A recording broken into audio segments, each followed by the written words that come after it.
ఇరాన్లో అధికార సమీకరణాలు వేగంగా మారుతున్నాయి. దేశంలో ఎన్నికైన ప్రభుత్వం స్థానంలో ఐఆర్జీసీ పట్టు బిగుస్తుందన్న ఆందోళనలు అంతర్జాతీయంగా వ్యక్తమవుతున్నాయి. అధ్యక్షుడు మసౌద్ పెజెష్కియాన్ నేతృత్వంలోని ప్రభుత్వాన్ని పక్కన పెట్టి కీలక నిర్ణయాల్లో ఐఆర్జీసీ పెత్తనం చెలాయిస్తున్నట్లు కథనాలు వెలువడుతున్నాయి.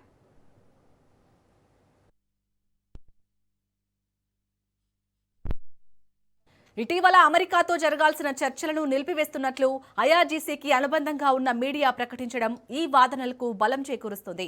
హిజ్బుల్లాపై ఇజ్రాయెల్ చర్యలకు ప్రతిస్పందనగా ఈ నిర్ణయం తీసుకున్నట్లు చెప్పినప్పటికీ ఇది విదేశాంగ విధానంపై ఐఆర్జీసీ సాధించిన పట్టుకు నిదర్శనమని విశ్లేషకులు భావిస్తున్నారు.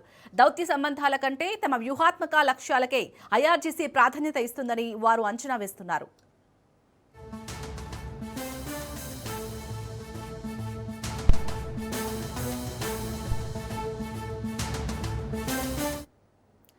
గత సుప్రీం లీడర్ అలీ ఖమేనీ మరణం, ఆయన కుమారుడు మోజ్తబా ఖొమేనీ ఆ పదవిని చేపట్టడం తర్వాత దేశంలో పరిస్థితులు మారాయి. సీనియర్ ఐఆర్జీసీ అధికారులతో కూడిన మిలిటరీ కౌన్సిల్ దేశ పాలనను పరోక్షంగా నడిపిస్తుందని వార్తలు వచ్చాయి. కీలక నియామకాల విషయంలో అధ్యక్షుడు పెజెష్కియాన్ను ఐఆర్జీసీ అడ్డుకుందని, దీంతో ఆయన రాజీనామాకు కూడా సిద్ధపడ్డారని ప్రచారం జరిగింది. అయితే ఇరాన్ అధికారులు ఈ వార్తలను కేవలం దుష్ప్రచారంగా కొట్టిపారేశారు.